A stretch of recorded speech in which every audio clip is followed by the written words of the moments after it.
आज का बाइबल वचन। समस्त को खो देना। तुम्हें यह ज्ञात है कि स्वर्ग में तुम्हारे लिए एक उत्तम और स्थायी संपत्ति है, इसलिए तुमने अपनी सांसारिक संपत्ति खोने को आनंद से स्वीकार किया। इब्रानियों उसका 10वां अध्याय और 34वां पद। एक बार एक चीनी मिशनरी रेलगाड़ी में यात्रा कर रहा था। उसने अपने जीवन की कुछ सबसे मूल्यवान वस्तुएं खो दी। एक बाइबल जिसे वह वर्षों से उपयोग कर रहा था, उसका प्रिय गीतों का पुस्तक, एक डायरी जिसमें उसके सभी मित्रों के पते लिखे थे, और एक नोटबुक जिसमें उसके संदेश संकलित थे। इन चीजों के खो जाने से वह बहुत दुखी और हताश हो गया। तभी परमेश्वर ने उससे कहा, पुत्र, तुमने अपनी बाइबल खो दी है, लेकिन बाइबल के लेखक को तो नहीं खोया।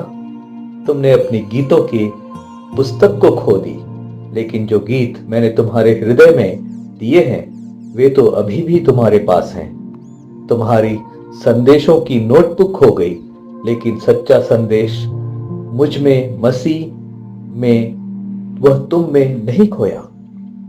तुम्हारे मित्रों की डायरी खो गई, लेकिन तुम्हारे सच्चे मित्र तो अभी भी तुम्हारे साथ हैं। यह सुनते ही वह मिशनरी बहुत धैर्य और साहस से भर गया और उसने परमेश्वर में आनंदित होना शुरू कर दिया। प्रिय मित्र, यदि हाल ही में तुमने धन, घर, संपत्ति, नौकरी या कोई और मूल्यवान वस्तुएं खो दी हो, तो याद रखो कि तुमने अपने परमेश्वर को नहीं खोया। वही परमेश्वर जो आत्मिक और सांसारिक आशीर्वादों का स्रोत है, वह अब भी तुम्हारे साथ है। उसकी दिव्य शक्ति ने हमें जीवन और भक्ति के लिए आवश्यक सब कुछ दिया है।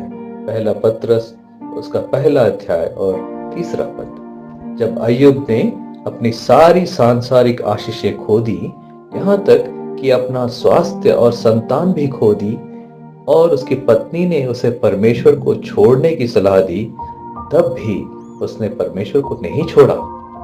इसके परिणाम स्वरूप वह परमेश्वर को और भी निकटता से जान सका।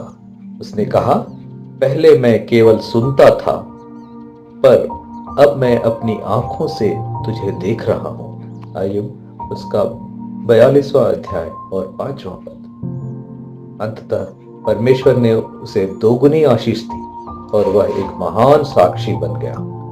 इसलिए सांसारिक चीजों की हानि हमें दुखी ना करे, ना ही हमें परमेश्वर की भलाई और विश्वास योग्यता पर संदेह करने दे। यदि आपको इस वीडियो की पूरी स्क्रिप्ट चाहिए तो कृपया विवरण जो डिस्क्रिप्शन में देखें। यदि आप इस वीडियो को अंग्रेजी और तेलुगु भाषा में चाहते हैं तो चैनल को सब्सक्राइब करें और वीडियो को क्रम से देखें।